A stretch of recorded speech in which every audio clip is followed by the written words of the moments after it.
In the tapestry of life, where every thread holds a story, America in Black and White emerges as a haven for the voices echoing through the heart of our communities. In this podcast, we wade through the rivers of our collective experiences, celebrating the vibrant hues of change brought forth by the whispers of hope and the roars of action. It's more than just a conversation. It's a journey into the heart of our society, illuminated by the light of those daring to dream and do. Join us, and let your voice be the melody that guides us toward a dawn where every color finds its place in the masterpiece of our shared destiny. Together, let's paint a future brimming with the positives that dwell in our minds and the actions that shape.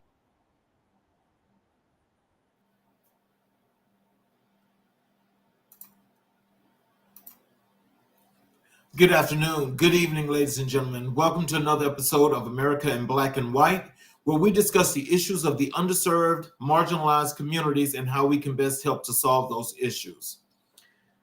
Tonight, we have Pastor Joel A. Bowman Sr. is a native of Detroit, Michigan since 2001.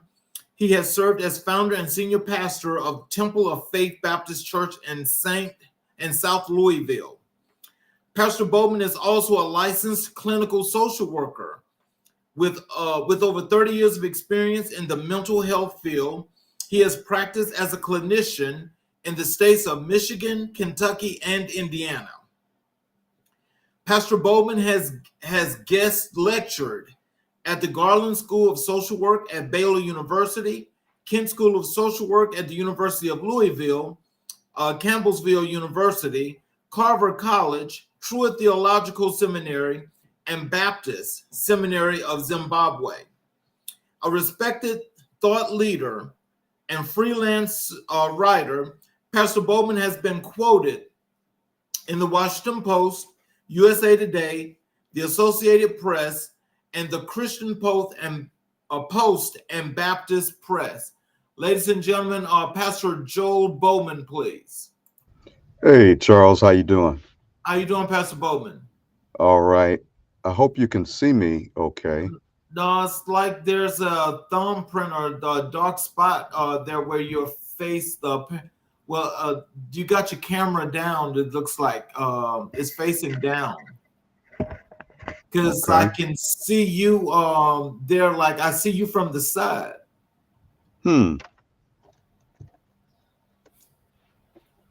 Okay, let me see if I can fix this. Certainly, I apologize to your audience for the technical difficulty. Let's try something else here.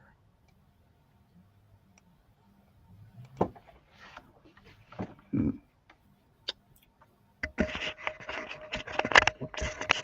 Yes, we can see you from. I can see you from the side. Interesting. I guess the interview is already going sideways, huh? That is weird. Let me see here. Let me see. Okay.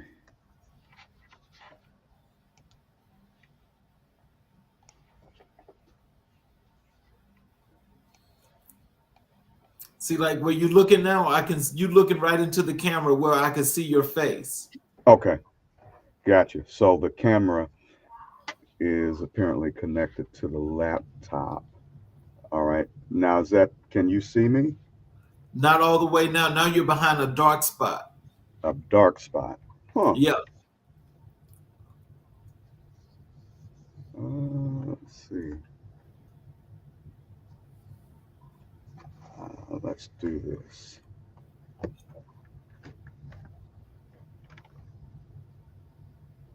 Hmm.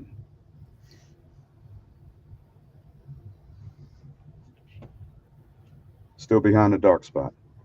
Yes. Okay. Let's do this.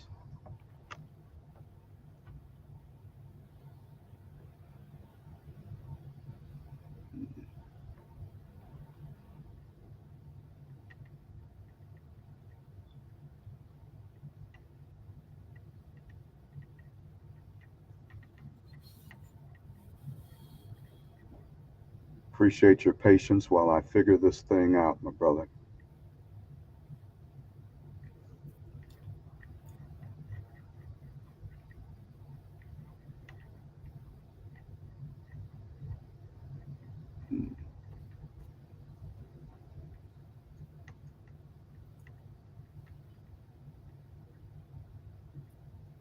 I'm navigating between 3 monitor screens, two on my PC, the other is on my laptop. And Okay, what you should do is there's the laptop right there in the middle. it is not. You want me to put the laptop in the middle? Well, no, what I was just going to say is wherever you got the laptop is, when you go to the settings there in settings, you should go when you organize the screens and how they look. You want to always make sure that the laptop is number one. Okay. Uh, let's see here. Let me see if I can make that happen here. Okay, I'm in settings. And Go to where it says monitors and displays. all right.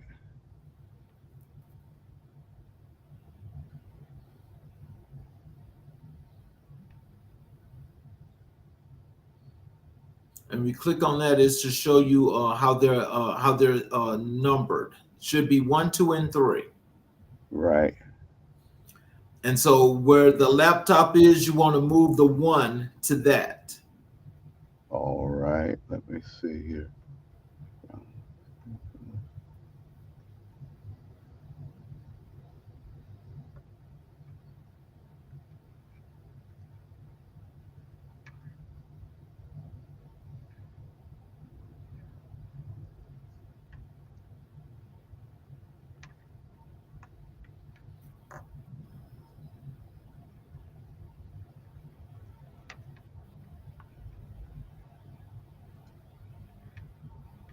Okay, I'm trying to locate where the monitors are in settings here.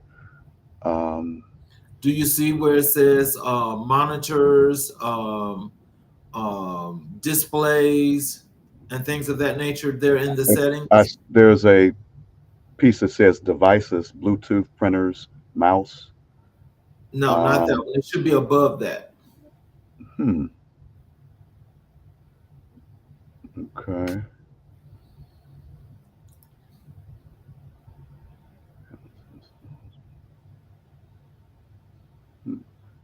Okay. Location, camera, microphone.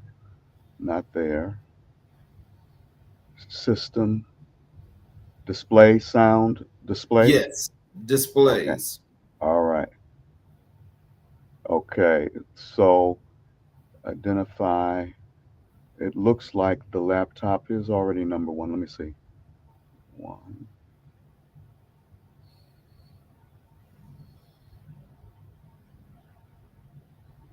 Let me see.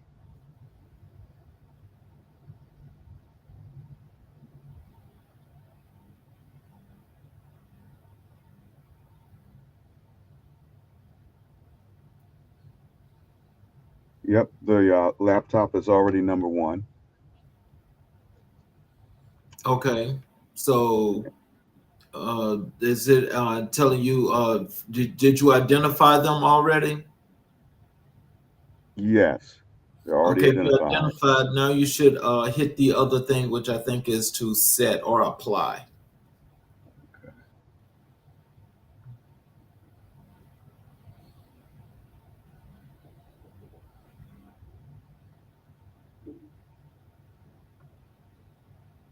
Let's see.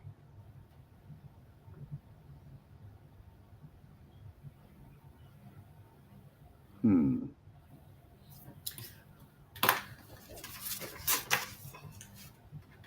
Let's just move forward here with the interview.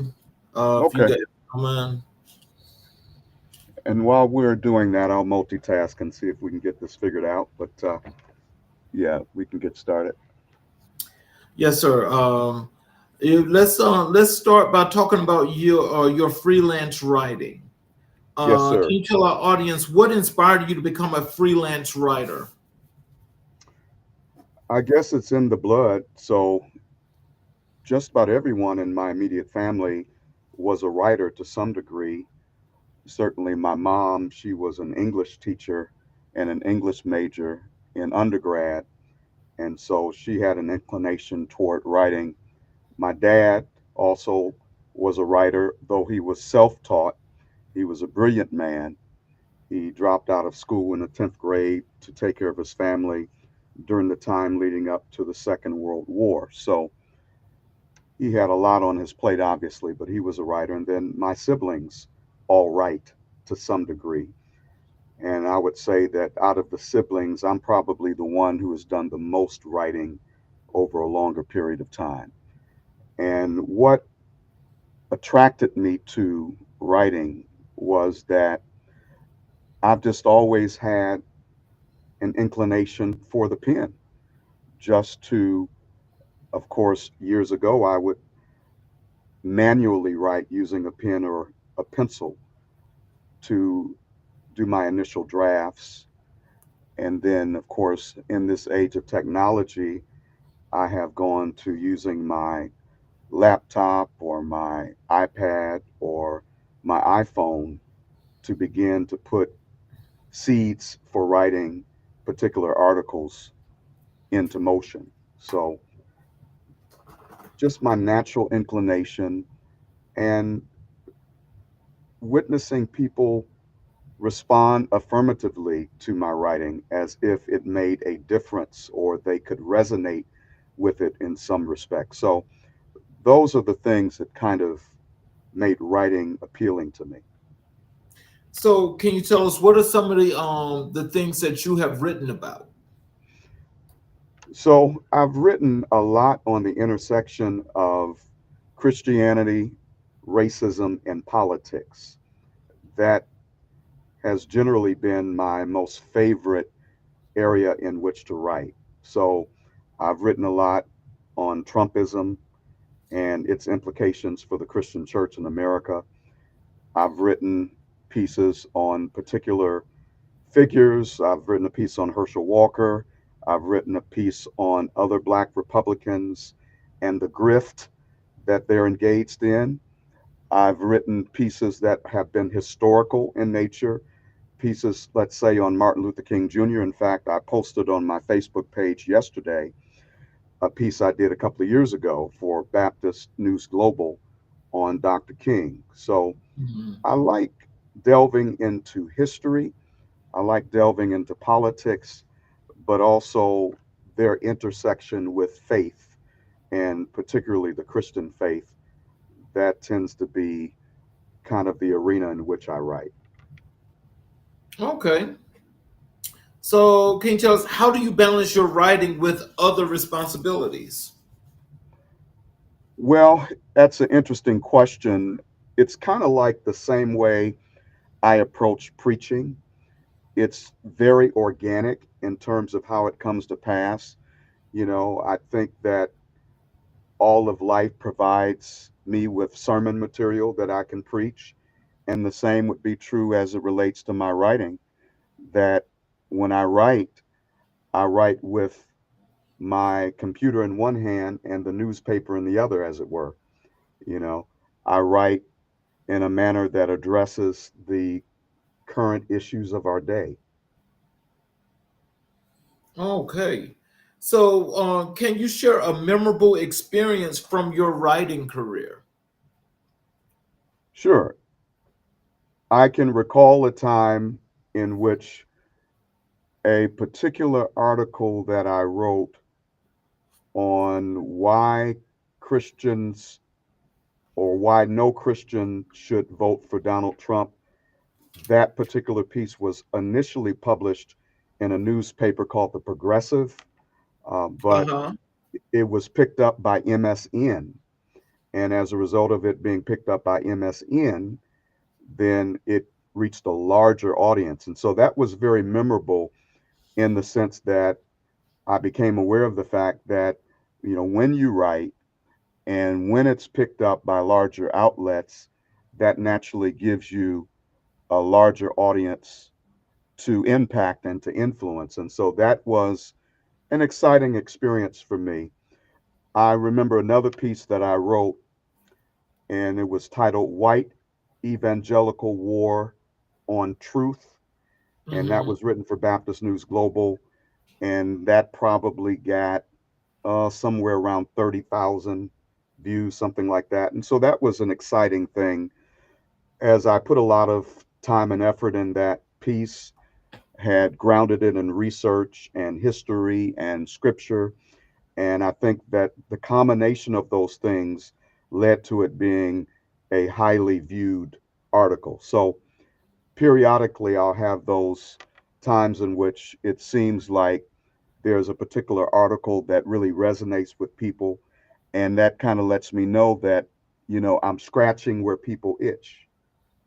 Oh wow! So that was good. That's going to lead into the next question: is when you're writing these pieces, Uh huh.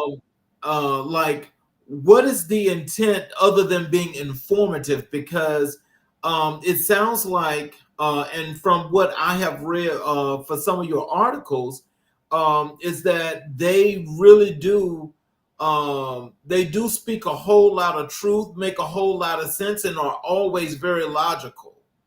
And Hmm. so when you write those, I mean, like, what are you trying to get from those articles? Because they're really hitting the gut. Well, ultimately, I'm writing, Charles, to change lives. That may sound trite, but I do believe that writing can be a powerful tool of persuasion. And so, yes, I'm looking to inform people in terms of historical bits of information, but ultimately, I am looking to enlighten them and ultimately inspire them to action. You Mhm, know, I I think that there are a couple of things that indicate that you've written an effective piece. mhm, One would be that it generates a lot of discussion. It generates perhaps some questions that people are looking to get clarity with. And then the second thing is that when I write, ultimately, I'm wanting to motivate people to get up and do something with the information I'm providing. And of course, before they are able to do something, there must be an attitudinal switch or an attitudinal shift in terms of how they think about certain issues. So, I noticed here at the bottom of your bio, as I was reading it, and it said that you've been quoted by the Washington Post, USA Today, the Associated Press, the Christian Post, and the Baptist Press. Are Yes. you writing op-eds for any of these journalistic newspapers, companies, or whatever have you? Those particular ones that are listed, no, I've not written for any of those, though I have submitted different pieces to them. They've not been accepted as of yet. However, I have been quoted in those. Now, there's a slew of other periodicals for which I've written that I can list some. I mentioned Baptist News Global, The Progressive, The Witness, which is a Black Christian collective that was founded by my friend Dr. Jamar Tisby, who's written quite a lot. He is a New York Times best-selling author with Mhm. The Color of Compromise, How to Fight Racism, and more recently, The Spirit of Justice. So I have written for other periodicals, other online sources. There's another piece called The Front Porch that I've written for. I've written for the Michigan Chronicle. I've written Mhm. for a few other Black newspapers here nationwide. So it's a variety of places where I've been published. So, can you tell us what topics do you enjoy writing about the most? Like I said earlier, racism at the intersection of Christianity, because, one of my callings, I believe, is to expose the ways in which the American or the Western church has been complicit in racism. And I think that, when we consider Donald Trump being in office now for the second time, it would have been impossible for him to be in office were it not for the support of white Christians in America, particularly white conservative evangelicals. So a lot of my writing has to do with kind of exposing the different layers of information as it pertains to, why is it that so many white Christians have been drawn to a person who clearly is amoral. I tell people all the time that Donald Trump is not immoral. To say someone is immoral is to say that they lack morals, but I would say that Donald Trump is amoral in the sense that he has absolutely no moral compass.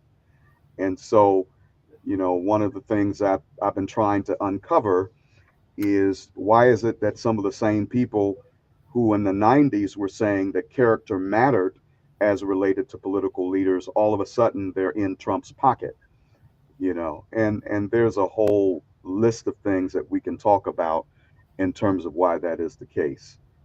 Uh, I'm praying I can get this video up and running for you. I apologize again. I cannot. Let's see. Video settings. How about there? Okay, now I'm about turn to your left. No, to your other left. To my right. Okay, now come over to that same side.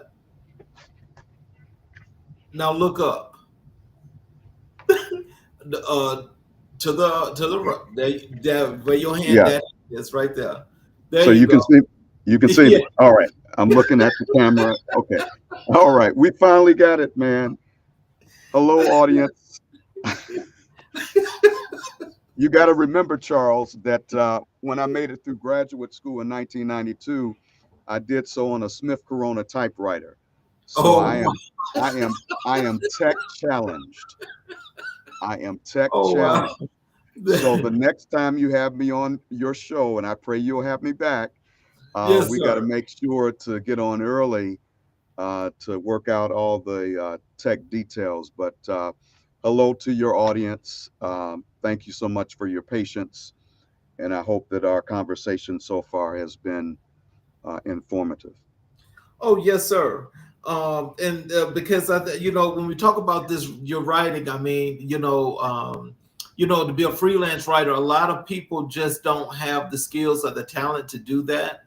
And Hmm. apparently, your articles are more than just what they want to get out to the public. But I mean, you're doing it more than one time, and that there's like a lot of places here Hmm. that your work is going to. Yes. Uh, can you tell us how has your writing evolved over the years? Oh, another splendid question. I would say, as I have read more, as I have grown and experienced life more, that naturally my writing has become more mature in the sense that I'm writing from a wealth of experience, a wealth of different types of opportunities that I've had to interface with different people. And so I would say that my writing these days is much more well informed, much more grounded than it was, let's say, 30 or so years ago when I first started writing. So I first published really in high school. I was editor of my high school newspaper. And so I had that experience behind me. And then when I got to college, I started writing quite a bit for the Michigan Chronicle, which is the black newspaper there in my home state of Michigan. But in terms of my writing evolving, I would say that I've become, and I'm going to use these terms because they're descriptive. I would say I've become a bit more militant in terms of my writing, a bit more edgy in terms of my writing. There was a time when I would spend hours trying to craft a narrative in such a way that, everyone would accept it immediately and it would make everyone happy and comfortable. No, obviously, when you deal with issues such as racism and religion, etc., and politics as well, Mm-hmm. people are not necessarily going to be in agreement with you. And Mm-hmm. in fact, they may become very uncomfortable with your writing style, what you say, and how you say it. But sometimes that's the only way to provoke change and transformation in people, is that you have to bring about some degree of discomfort in them.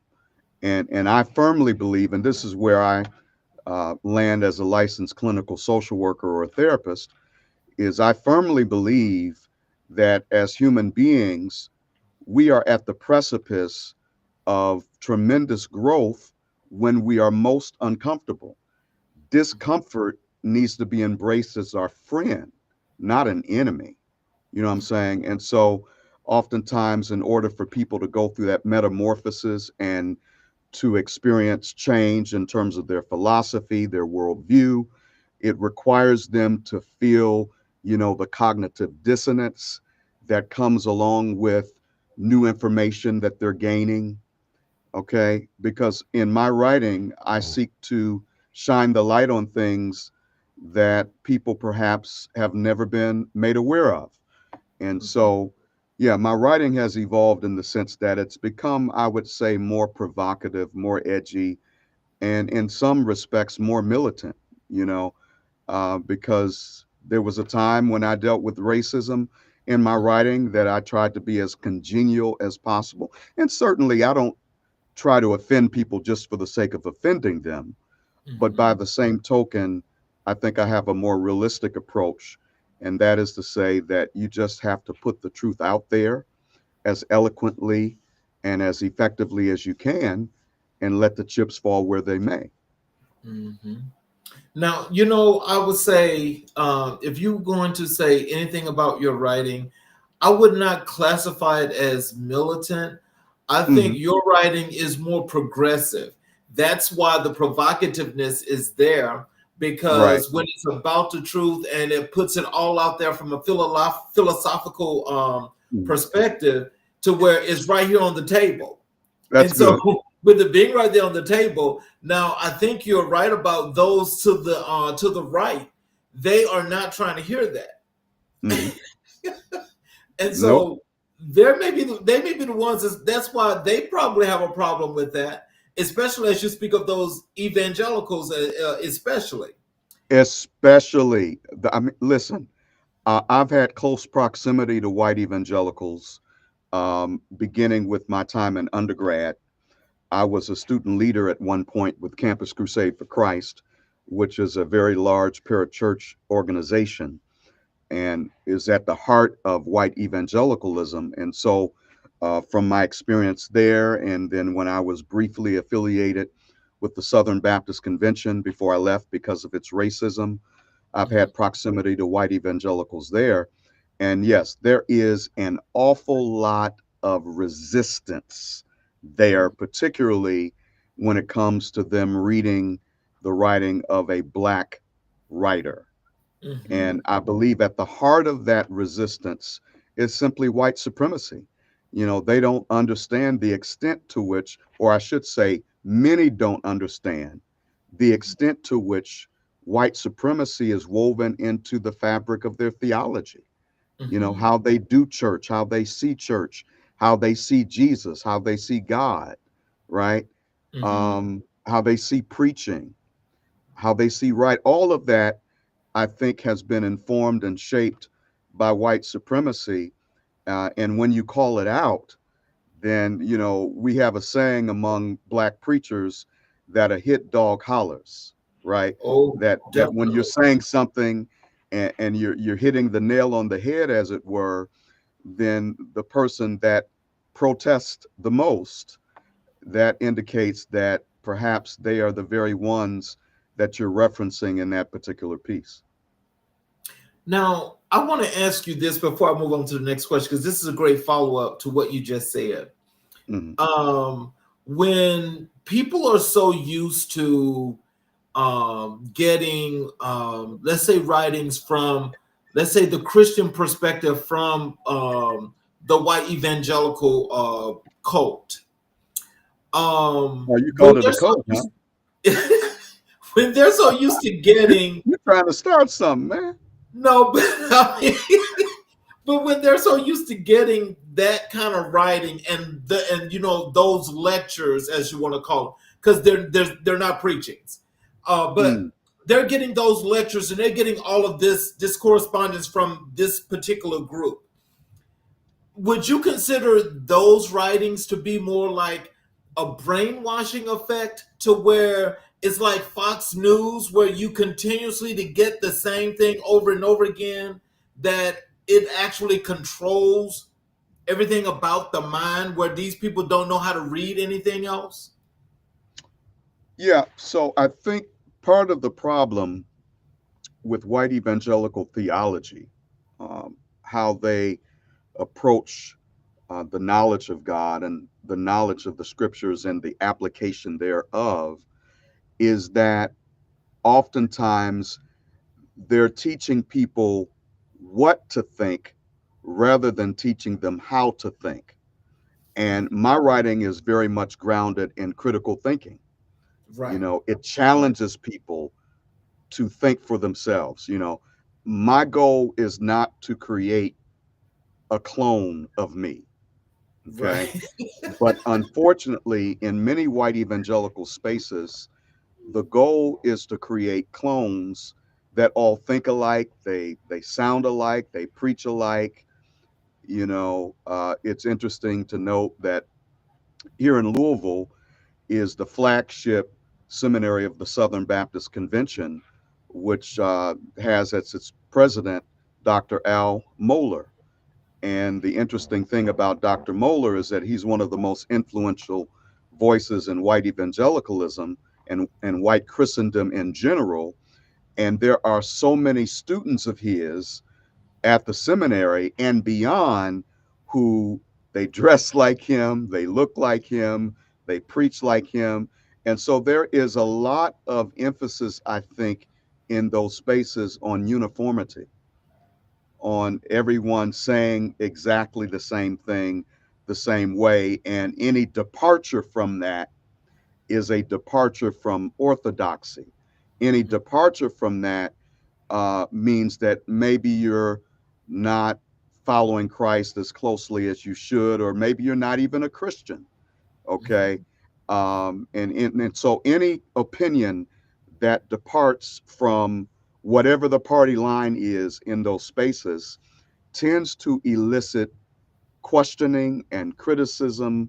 Let me give you an example. So there's a person that I recently met at a church, and I had been attending some groups at that church, some meetings, and I said, "There's a piece I wrote on why white Christians need to learn about lynching, and I'd like for you to read it." And he said, "Yeah, I'll read it." And I would periodically come back to him and ask him, "Well, have you read this?" And eventually he got to it and he read it. I said, "Well, I'm open to feedback. Tell me what you think." And this is what his response was, Charles. "I appreciate your perspective. I would, however, like to talk to you in person because I've got some questions I need to ask." Now, that's not intimidating to me, as I said earlier, that I believe good writing can elicit more questions than it does answers. I get that. But oftentimes, when I have that type of interaction with a white evangelical, uh, they approach that conversation from the perspective of trying to prove me wrong, or trying to say that maybe I was a bit too harsh, or maybe I generalized too much in terms of talking about how white evangelicals deal with the issue of race. But one of the things that I'm sure you've noticed in reading some of my pieces is that I try to ground things in research. You know, I cite quite a bit the work of Dr. Robert P. Jones in Mhm. Public Religion Research Institute. I Mhm. cite Pew. I cite other sources of statistics so that Mm. people will understand that I'm not just talking out of the side of my neck, but I'm speaking in a way that's not only grounded in scripture, but in a way that's grounded in solid research. And it's hard for people to argue with numbers. You know, when you say, for instance, that 75% of white evangelicals had no problem with Trump saying that immigrants are poisoning the blood of our country. Right. 75% of white evangelicals essentially agree with what Trump said about immigrants poisoning the blood of our nation. Can you imagine that? Especially given all of the things that the Bible has to say about welcoming the immigrant and loving the immigrant.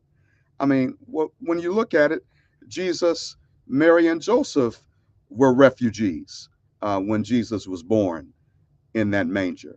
And so when you look at statistics like that, they're really quite revealing in terms of how people really think.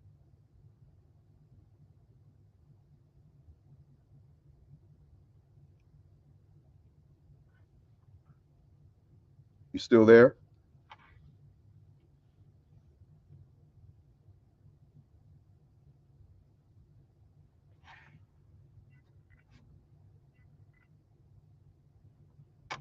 Charles?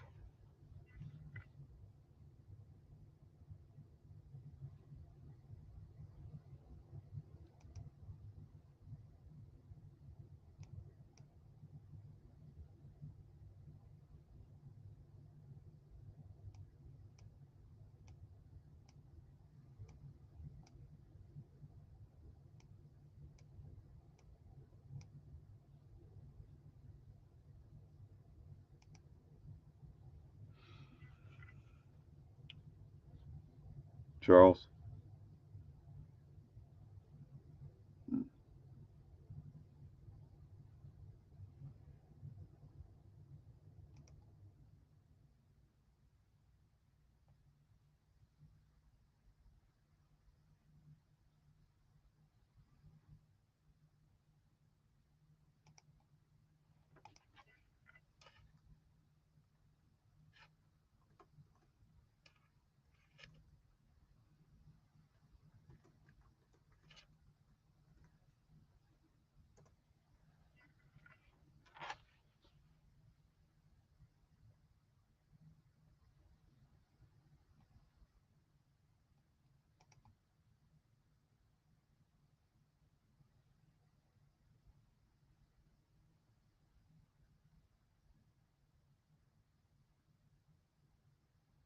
All right.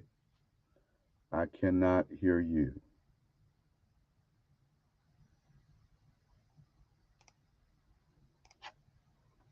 Can you hear me?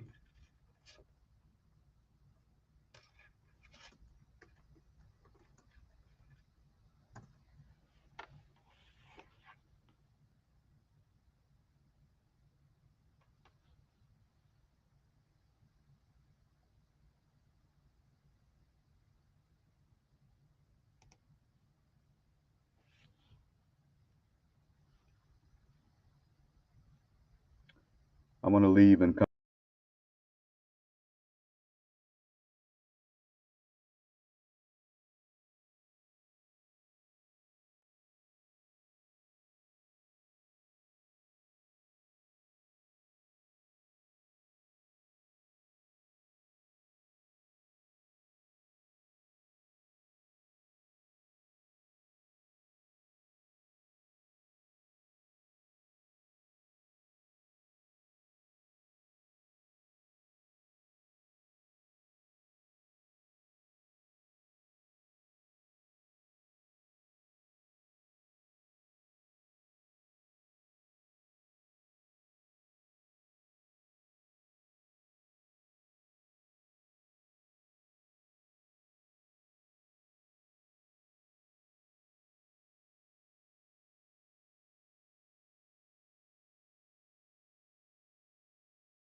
Right. I can see you. Can you see me?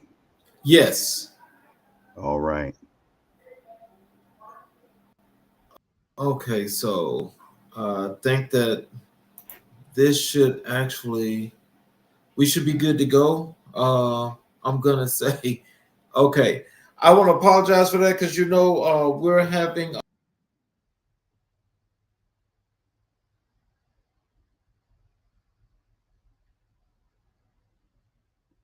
You froze up on me, Charles.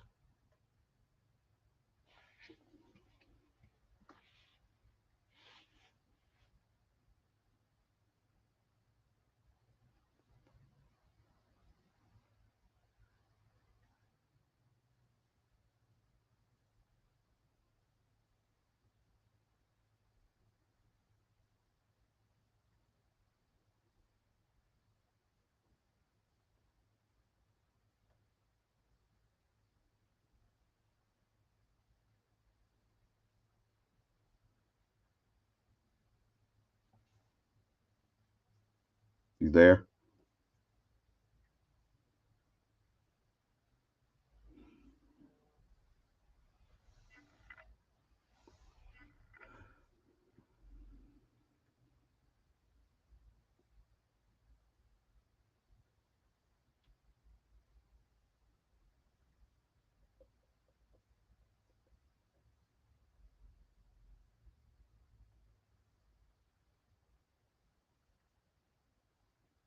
Charles?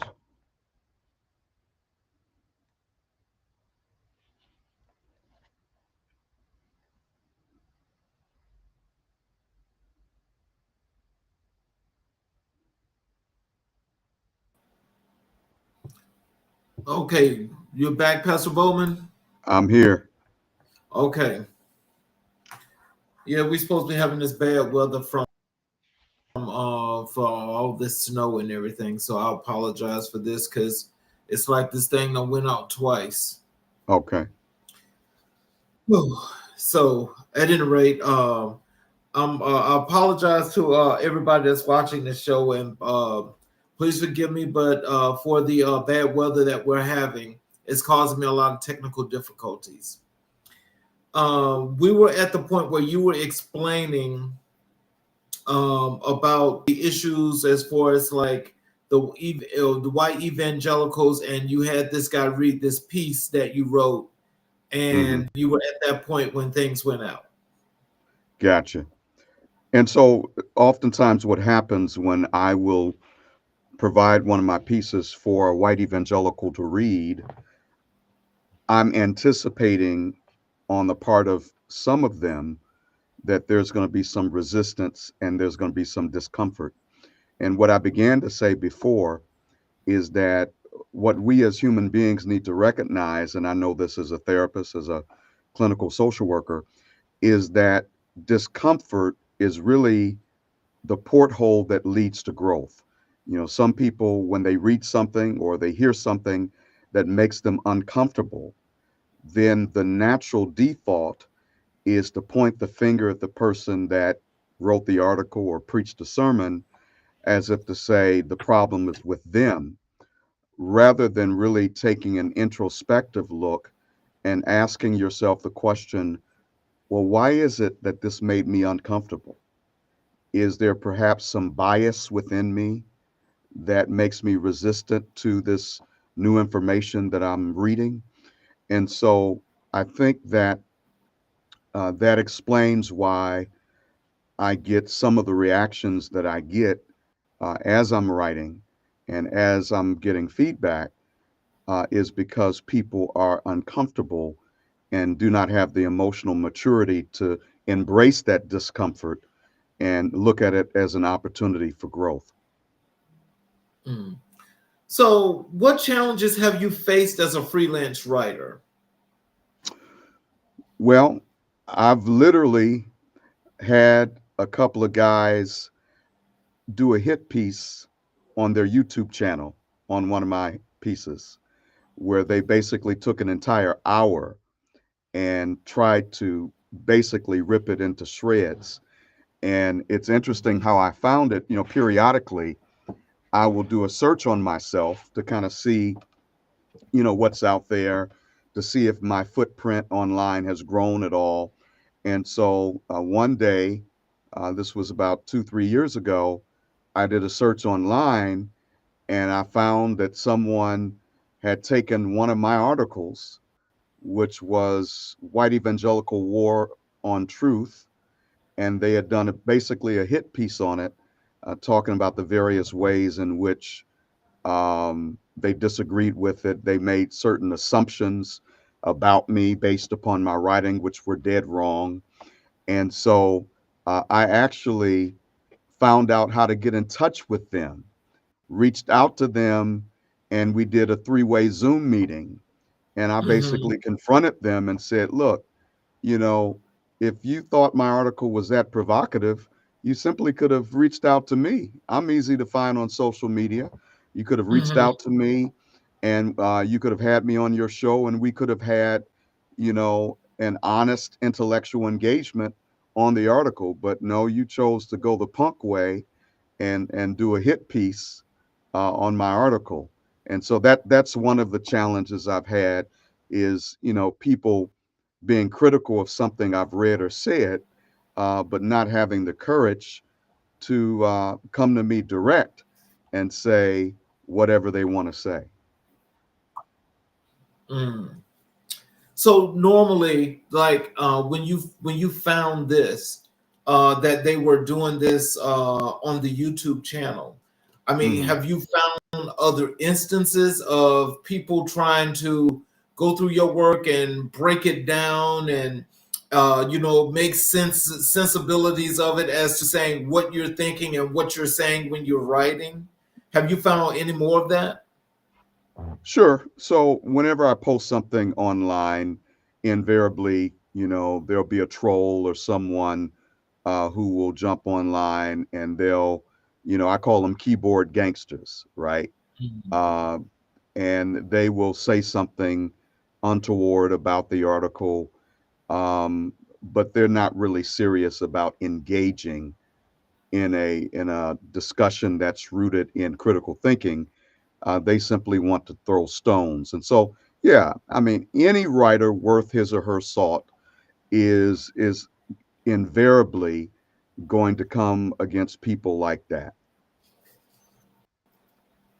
How do you stay motivated to write consistently? Ooh, good question.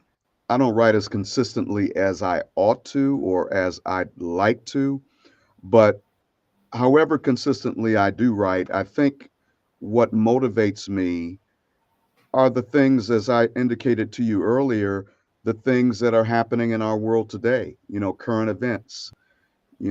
Sometimes if a holiday is approaching, then that may be motivation for me to write. For instance, whenever Dr. King's holiday approaches, I always consider writing something new on Dr. King. Or if Christmas is approaching, I may write something on the Christmas story that's a bit of a different angle that people normally would come from. So those are things that motivate me to write as consistently as I do.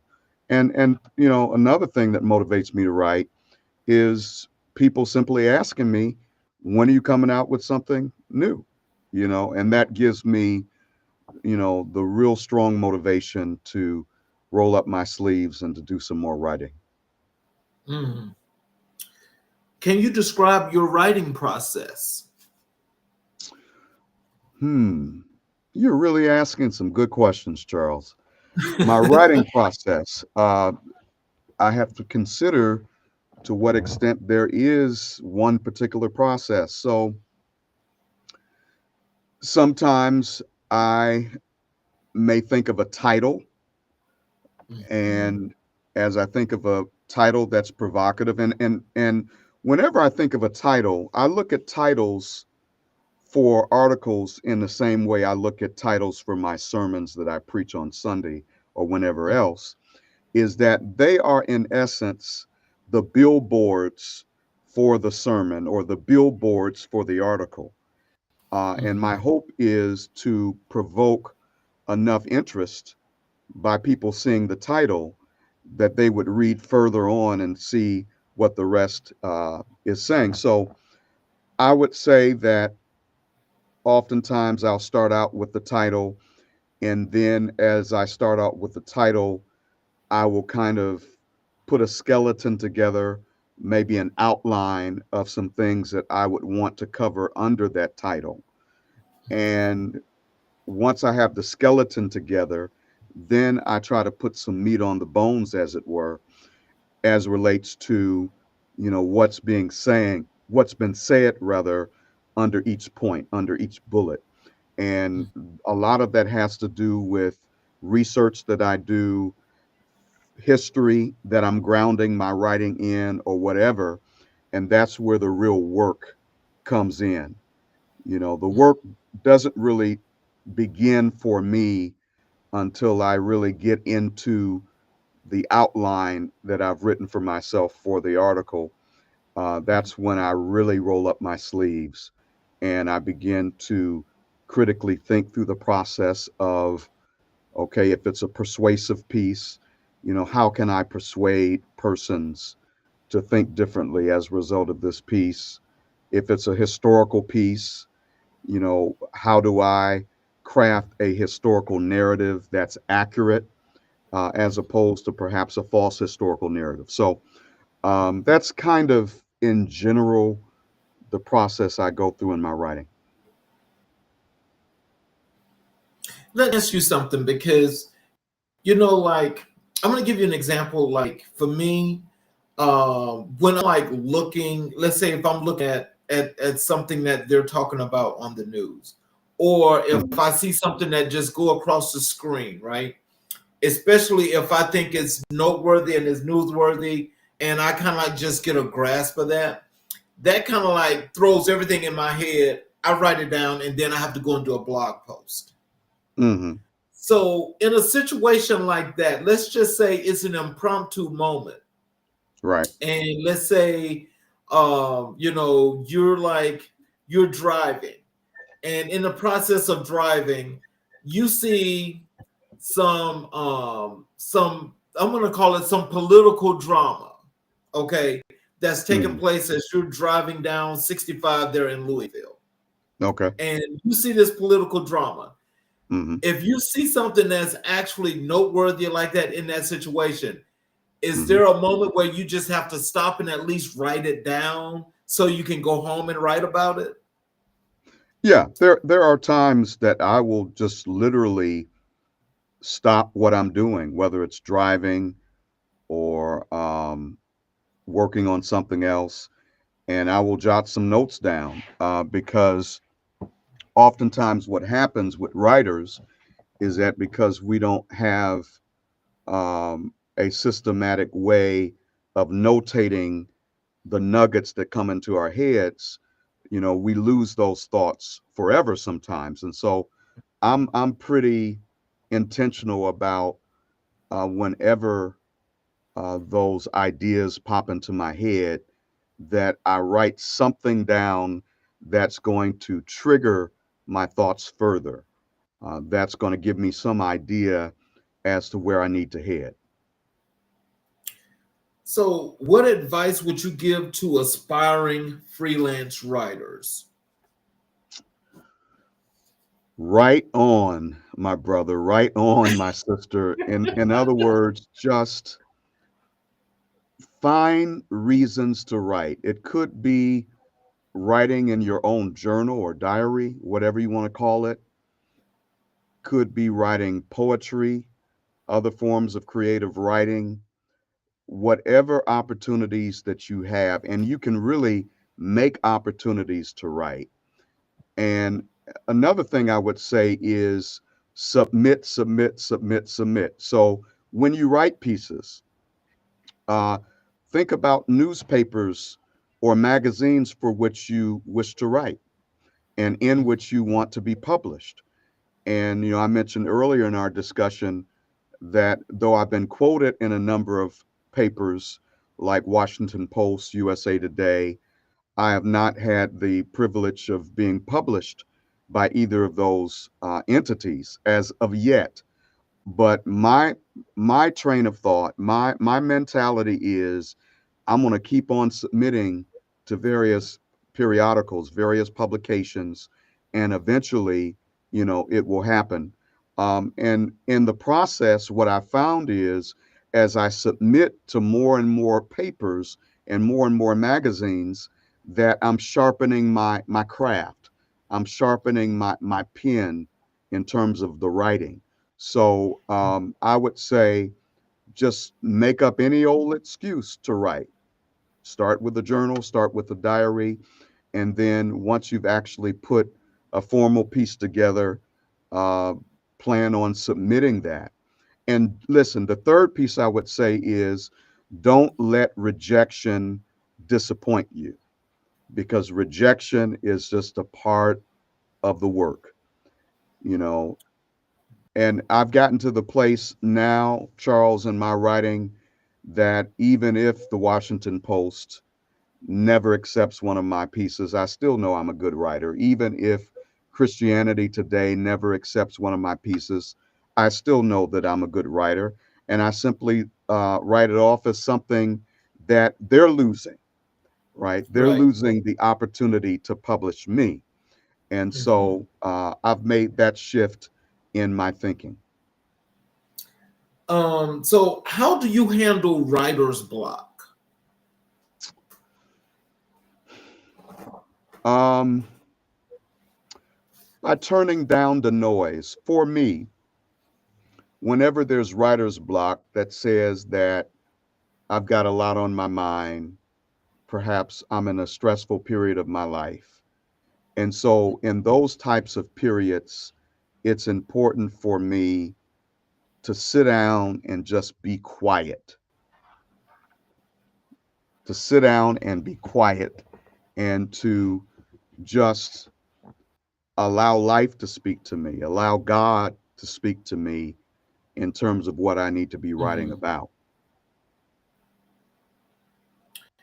So let's make this transition over to your being a pastor and community advocate. Hmm. Tell us what led you to become a pastor. What got you to the church? Well, what got me to the church is I had a drug problem. My mom and dad drugged me to church. They drugged me to Sunday school. Right. I'm sure a lot of your viewers and listeners can relate to that. I was essentially born in the church. Mhm. And my parents were both very active. My dad was a deacon, and then later on he acknowledged his call to preach. And then my mom was a Sunday school teacher. So I got it honest.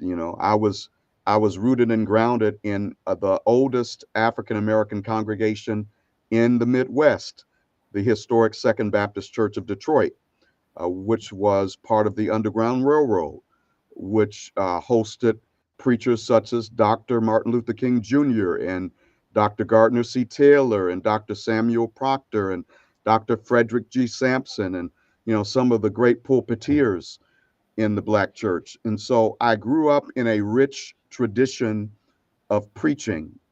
And it's not been until recent years that I really have come to appreciate it. I took it for granted before. But anyway, because I was raised in the church and because I was highly active, there are people who would come to me and say, Joel, you're going to be a preacher. And I resisted that for a while. In fact, I went all the way through undergrad and I resisted it. Uh, Even went through grad school and resisted it. But there came a point in time in which I could not resist any longer. And so in 1994, over 30 years ago, I acknowledged my call to ministry and I preached my initial sermon there at Second Baptist. And it's just preaching is not just what I do, it's who I am. It's an extension of how God has wired me, how God has gifted me. And so, by the way, just like I feel like I've been called to preach, I feel like writing is an extension of my ministry as well. Okay. Well, you know, now that definitely makes sense because I mean, I know, especially when you have to put your sermon together, you do your research and you decide you want to do this and you go all the way through. So I'm not sure exactly what the whole 9 yards go with that, but when you're writing up that sermon, I'm sure that Mhm. that you've got to make sure that that thing is on point. So when you're actually preaching it, you want people to receive the word. That's right. That's right. How do you integrate your faith into your community advocacy work? Well, um, I simply do it when I consider the Sermon on the Mount in Matthew chapter 25 through 27, I believe it is, where Jesus is giving his Olivet discourse, his Sermon on the Mount.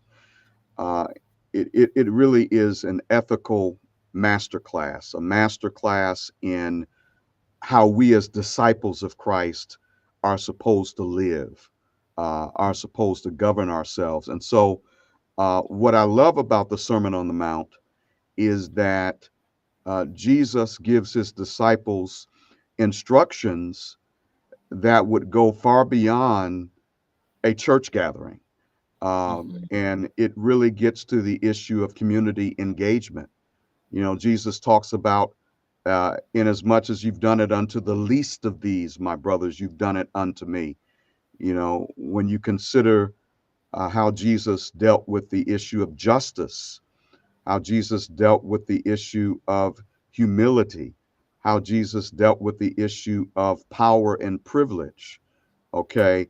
All of those things are addressed in some way in his Sermon on the Mount. And so I think as an extension of that, I try to engage myself in my local community. Of course, during the situation in the wake of the murders of George Floyd and Breonna Taylor, you know, naturally I got involved in protest because I felt that, you know, as a Christian, I believe that every human being is created in the image of God, and therefore they are to be treated with dignity and respect.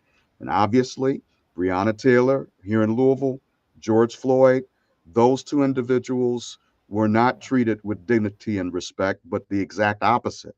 They were dehumanized. And so it is based upon the ethical principles of the Sermon on the Mount that I engage myself here in my local area.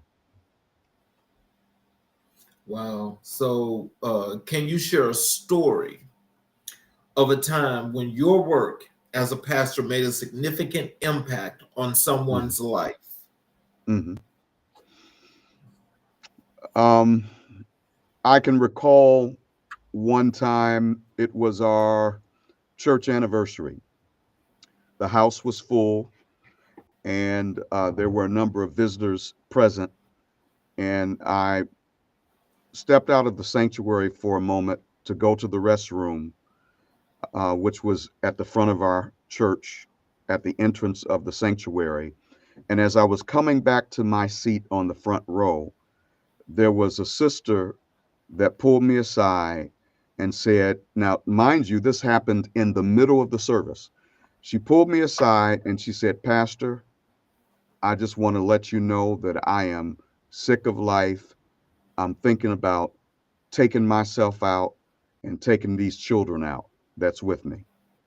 And by taking them out, she meant literally murdering them as well as dying by suicide herself.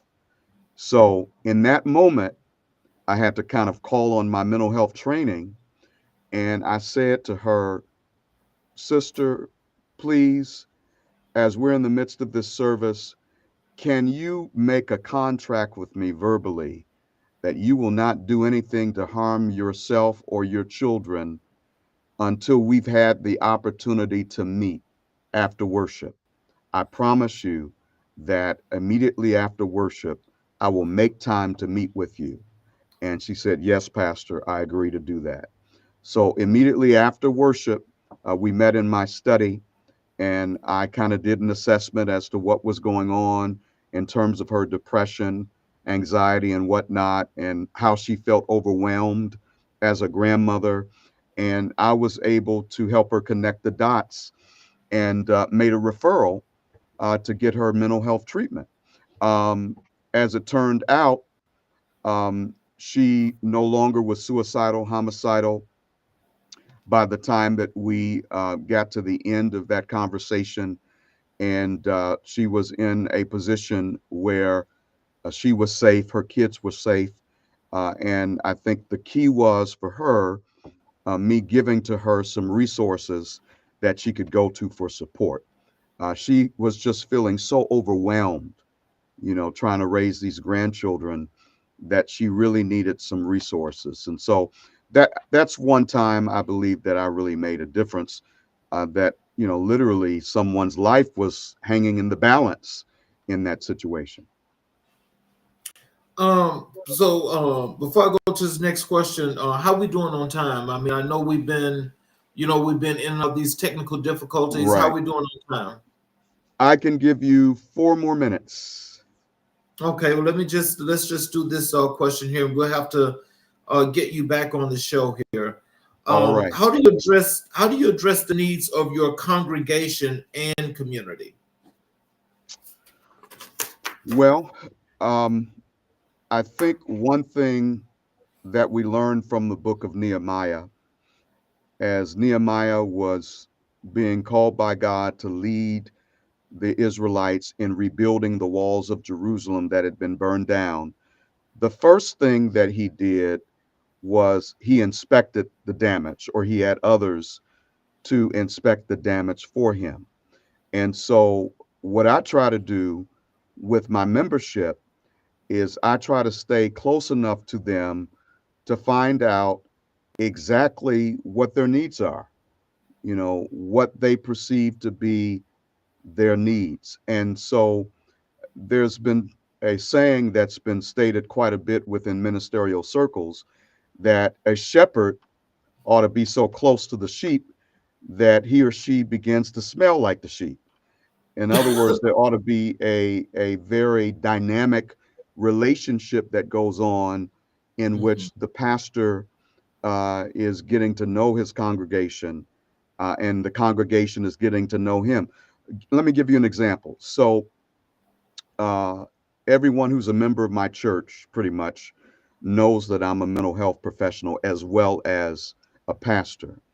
And they know, for instance, that I've been on psychiatric medication. I've been transparent, even from the pulpit, because I think that one thing that pastors need to do is destigmatize mental illness or mental health issues. And one of the ways we do it is by addressing those issues from the pulpit, perhaps being transparent about our own stuff to some degree.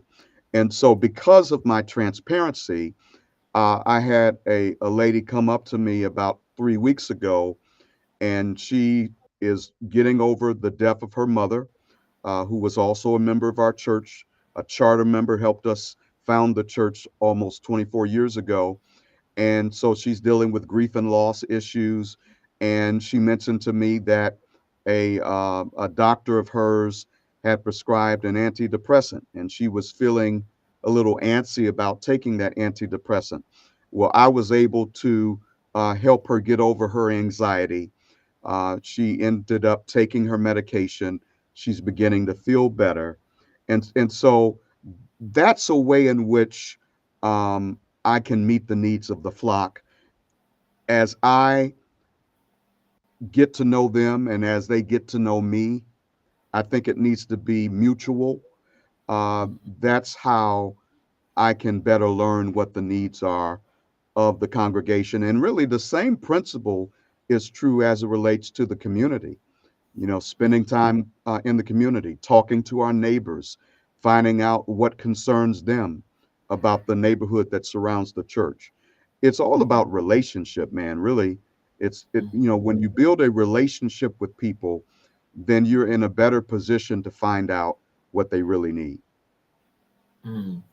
Well, as we're gonna bring this to a close, is there anything you'd like to leave the audience with and I'll just explain how things are going to work here afterwards. Because I mean, I'm sorry about the technical difficulties. Is there anything you want to leave the audience with? Yes. So this is airing the day after President Trump's inauguration. And I know that a number of your viewers and listeners are feeling a lot of anxiety about his administration, and understandably so. I do think that he is a clear and present threat to our American democracy. But I want to remind marginalized people, Black and brown people, people who have been subjected to oppression, that while we've not been through this specifically before, we've been through this in the sense of we've had to deal with oppressive systems, and we've had to deal with racist individuals before who have power and position, and we've had the resilience to make it. Some of us are old enough to have made it through the Jim Crow South, right? Others of us are old enough to have experienced the assassination of Dr. King. And so, what I'm saying is, one of the things that can help you get through this present situation with the Trump administration, this second presidency that he has, is understanding what you've been able to overcome in the past, because that's something that you can build on, and that's something that can motivate you to keep on keeping on in spite of the dangers that might be ahead. Well, I want to say thank you, Pastor Bowman, for being You're here welcome. again. I'll definitely want to invite you back to the show. But for those of you that are watching on the YouTube channel, especially, I apologize for the technical issues. We'll have Dr. Bowman back, and hopefully the weather will be much clearer tomorrow to where we won't have these technical issues with this internet. But for those of you that are watching, and if you have not, please subscribe and hit the notifications button where you can watch all of our shows live, or you can go back and watch all the previous shows as many times as you like. Pastor Bowman, thank you. I'll get some dates over to you, and I want to Awesome. thank you all for watching tonight, and please come back and watch us again tomorrow night.